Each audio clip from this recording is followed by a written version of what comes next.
Hola queridos, ¿cómo están? Buen día, Dios les bendiga.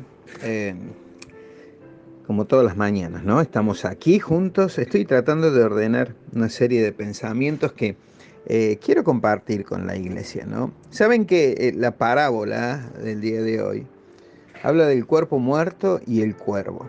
Saben que estoy tratando de compartir con ustedes casi todas las parábolas más conocidas. Y hay algunas parábolas que son de explicación medio difícil de poder hacer si uno no tiene un previo conocimiento de por qué se dice este tipo de cosas. Ayer vimos la cuestión del relámpago. La segunda venida del Señor será como un relámpago. Nadie lo ve, nadie lo espera, ¿no? Y sin embargo va a suceder. Y el de hoy día, la del cuerpo muerto y el cuervo, dice, porque donde quiera que estuviera el cuerpo muerto, allí se juntarán las águilas. Recuerden que la parábola es un hecho de la vida diaria para poder ilustrar un fundamento, una gran verdad, ¿no? Y a veces el tratar de explicar ciertas cosas que la Biblia dice puede llegar a producir ciertas reacciones o ciertos miedos o ciertas supersticiones que la gente, a causa del desconocimiento de la palabra, puede llegar a tener. Pero en el día de hoy yo quiero dar palabras de ánimo, yo quiero hablar de palabras de esperanza, ¿no? Pero el hablar de las palabras de ánimo y de esperanza no quita de que nosotros tengamos que hablar o conocer o dar a conocer ciertas realidades a las cuales tanto los cristianos como los no cristianos tengan que enfrentar el día de mañana. Saben que cuando hablamos de cuerpos muertos, no nos gusta la muerte, no nos gusta, a nadie le gusta la muerte. Y cuando uno habla de águilas, acá la palabra está hablando de buitres, está hablando de caranchos, ¿no? Está hablando de esos cuervos que comen la carroña de cuerpos muertos. Por eso, donde quiera que estuviera el cuerpo muerto, allí se juntarán las águilas.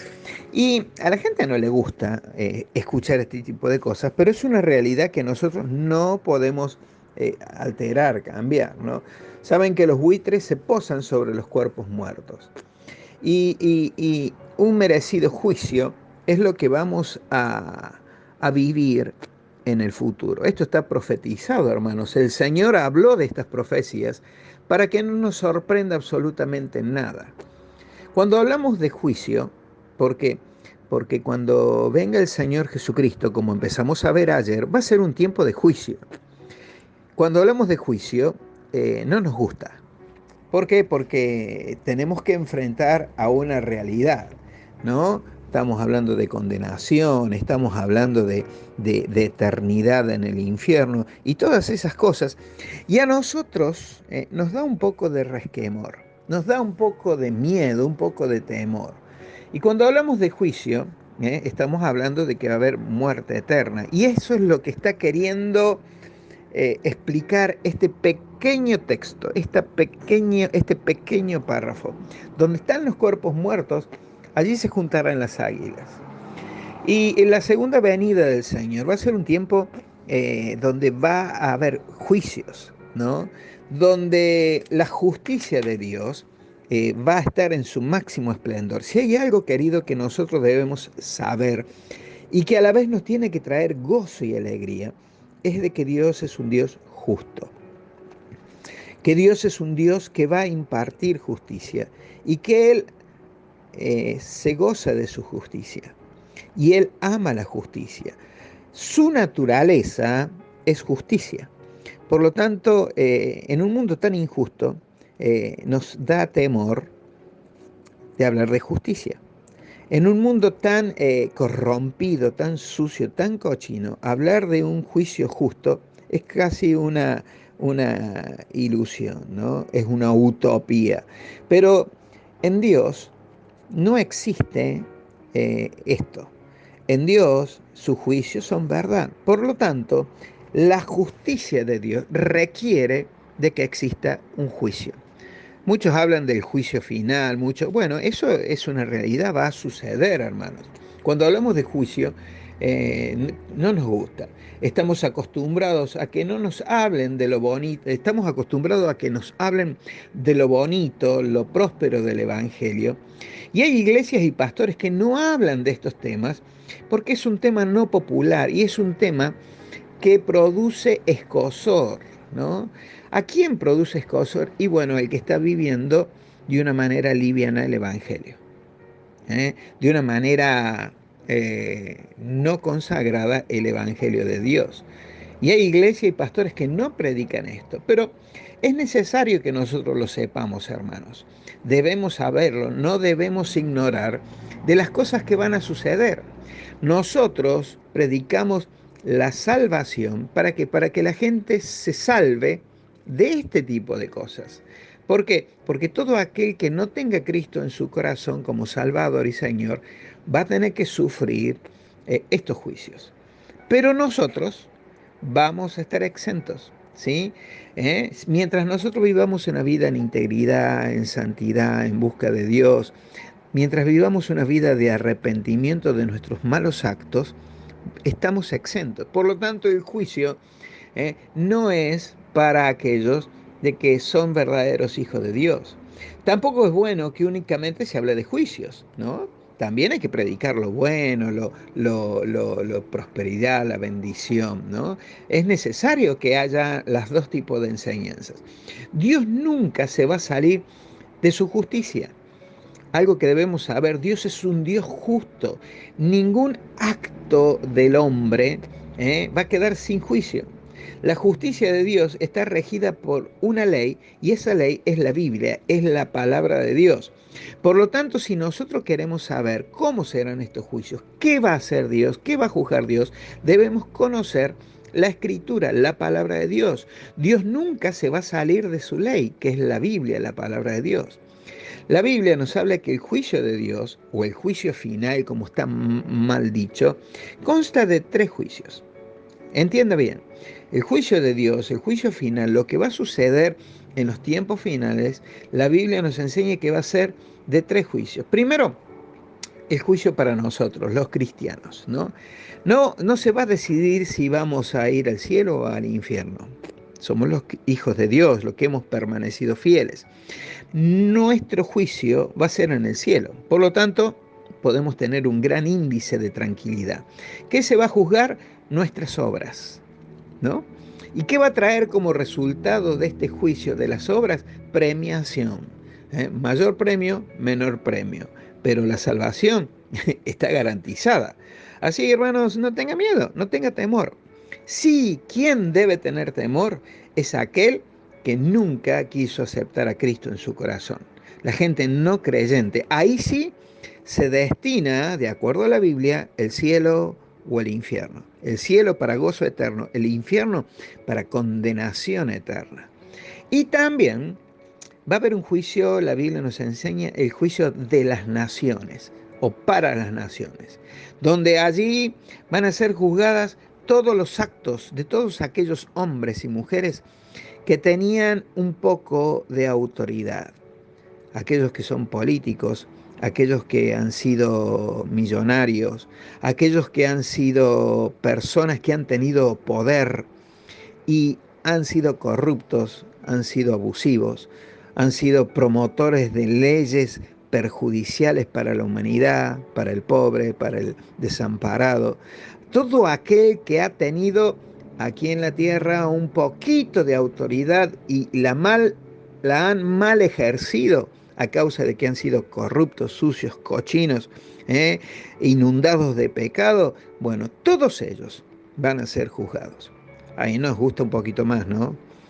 Saben que todo lo que el hombre está haciendo, todos los que tienen poder, todos aquellos que deben tener la buena administración de la justicia y son unos corruptos y no lo han hecho, todos ellos van a ser juzgados en el juicio de las naciones. La justicia de Dios requiere que así sea, hermano. Ningún acto del hombre quedará impune, ¿no? Impunidad. ¿Escuchó esa palabra actualmente, no?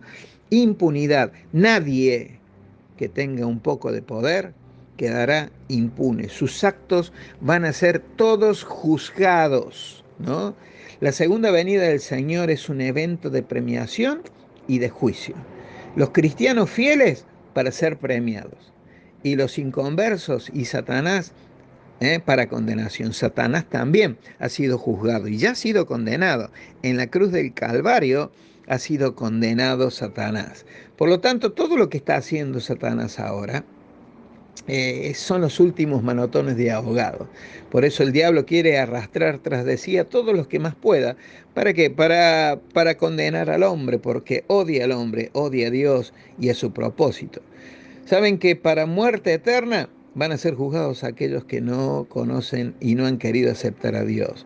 Donde están los cuerpos muertos de todos estos condenados, allí estarán los cuervos, dice esta parábola que estamos aprendiendo, ¿no? Será un tiempo de extremo dolor, de extrema muerte, de extrema condenación para los corruptos, para los pecadores, para aquellos que no han querido aceptar a Dios y a Jesucristo en su corazón. Para nosotros, los que hemos creído, para premiación en el reino de los cielos. Por eso te estoy diciendo, hermano, no tengas miedo, ¿no? Dios no es un Dios de condenación, Dios no es un Dios, Dios es un Dios de amor, ¿no? Y Él condena a todos aquellos en su juicio, ¿no? A todos aquellos que han decidido vivir hijos de Dios. Miren lo que dice Romanos 13:3. Porque los magistrados no están para infundir temor al que hace el bien, sino ¿a quién? Al malo. ¿Quieres pues no temer la autoridad? Haz lo bueno y tendrás alabanza de ella. ¿Por qué? Porque los magistrados, el magistrado es el que produce juicio, ¿no? Es servidor de Dios para tu bien. Porque si haces lo malo, ahí es donde tenés que temer. Porque no en vano lleva la espada, pues es servidor de Dios, vengador para castigar al que hace lo malo. Por lo cual es necesario estarle sujeto, no solamente por la razón del castigo, sino también por causa de conciencia. Por lo tanto, querido, no tenés por qué temer en el día del juicio. No tenés por qué temer de las cosas que vendrán. Al contrario, y vuelvo a decirte, todo esto que ya sabemos que va a suceder es un acto de amor de parte de Dios. Dios quiere que nosotros conozcamos las cosas que sucederán. Nosotros somos portadores de la salvación. Por lo tanto, vamos a ser salvos de todas estas cosas que han de venir. Eso sí, hay una condición que es vivir en santidad, en integridad. Y si has pecado, si estás viviendo en pecado, si estás viviendo lejos de Dios, hay tiempo de arrepentimiento. No sé cuánto, pero hoy es el tiempo de poner nuestra vida a cuentas con Dios. ¿Para qué? Para que entremos al reino de los cielos y podamos disfrutar de una eternidad allí en su presencia, donde ya no habrá ni lloro, ni crujir de dientes, no habrá más hambre, no habrá más dolor, no habrá más enfermedad. Vamos a poder disfrutar en la misma presencia de Dios, con Dios mismo a nuestro lado, allí en el reino de los cielos. Para aquellos que viven lejos, este tiempo de la segunda venida del Señor va a ser un tiempo de condenación, de dureza, de dolor, de sufrimiento eterno, de martirio eterno. Por lo tanto, querido, Dios está nuevamente lanzando esta oferta de parte de Dios. A todo aquel que la quiere aceptar es para bendición. Para todo aquel que la rechaza, que hay tantos millones y millones, para condenación eterna. Junto con Satanás, junto con las naciones que han vivido lejos de Dios y han querido gobernar de acuerdo a sus criterios y de acuerdo a su corrupción. Qué tremendo, ¿no? Saben que no me es fácil hablar de esto y tratar de explicarlo de una manera que no suene duro, que no suene condenatorio, pero es una verdad. Pero usted que está escuchando, quiero darte palabras de ánimo. Para nosotros es para gloria eterna. Dios es un Dios de amor, no es un Dios de condenación. El que condena es Satanás con las mentiras, con todo aquello que hace daño. Pero nosotros debemos confiar, vivir confiado como la gallina bajo sus alas donde están los polluelos. Así debemos vivir confiados en Dios. Por lo tanto, aprendamos que cuando dice esta parábola el cuerpo muerto y los cuervos, donde quiera que estuviera el cuerpo muerto, allí se juntarán las águilas. Es tiempo de juicio. ¿no? Pero para los hijos de Dios es un tiempo de gozo, tiene que ser un tiempo de esperanza. ¿Estás sufriendo a causa de todo lo que está pasando en este mundo? Muy bien, es verdad. Saben que cuando hay sufrimiento en la humanidad, hasta el cristiano sufre, ¿no? Esto es un tiempo donde hasta el cristiano se enferma, el cristiano también tiene COVID, los cristianos también se mueren. Es una realidad, pero nosotros tenemos una esperanza de gloria. Y para aquellos que viven lejos de Dios, juicio, ¿no? Y Dios va a impartir realmente justicia y juicio, ¿no? Para aquellos que han sufrido injusticias de parte del hombre, para ellos va a ser la condenación también. Así, hermanos, seamos sabios, no tengamos temor. Este es un tiempo donde tenemos que vivir con nuestra cabeza erguida, esperando a que Cristo venga a buscar su iglesia. Viví en santidad, viví en integridad, y si has pecado, arrepentite. Arrepentite y busca a Dios, porque Él está a la puerta y está llamando para nuestro propio beneficio y para nuestra propia esperanza. Padre Celestial, en el nombre de Jesús, gracias, Señor, por este tratado de amor, Señor. Gracias por este romance que tú tienes con nosotros. Tú nos amas profundamente, Señor, y a veces no sabemos interpretar, Señor, estas escenas de amor. A veces pensamos, Señor, de que tú eres un Dios que está para condenar al hombre, pero yo no he venido, como dice tu palabra, a condenar al hombre, sino que el hombre sea salvo por Jesús. Gracias, Señor, por tu misericordia. Ayúdanos a comprender, Señor, y a entender y saber de que tú eres un Dios de esperanza. Padre Celestial, en este tiempo de tanto dolor, sabemos que las cosas se vienen peor, pero sabemos, Señor, que tú nos das la esperanza. Padre Celestial, ayúdanos a tener vida en abundancia. Quizás, Señor, no abundemos en capacidades, no abundemos en propiedades, en dinero. Quizás, Señor, muchos cristianos vivan escuetamente, con pequeña economía, con muchas necesidades quizás. Pero tú, Señor, nos ayudas a permanecer fieles a pesar de nuestras privaciones y a pesar de nuestras necesidades. Gracias, Señor, por aquellos que permanecen fieles. A pesar de las circunstancias, están afianzados en ti y permanecen fieles. Padre, oro por aquellos que están enfermos y que estando enfermos también permanecen fieles. Oro por aquellos que tienen COVID, Señor. Y a pesar de que tienen COVID, Señor, permanecen fieles, confiando en ti. Eso es lo que me va a llevar al cielo, Señor. Permanecer fieles. Gracias, Señor, por tu misericordia. Gracias, Señor, por tu bondad y por tu amor en el nombre de Jesús. Amén y amén.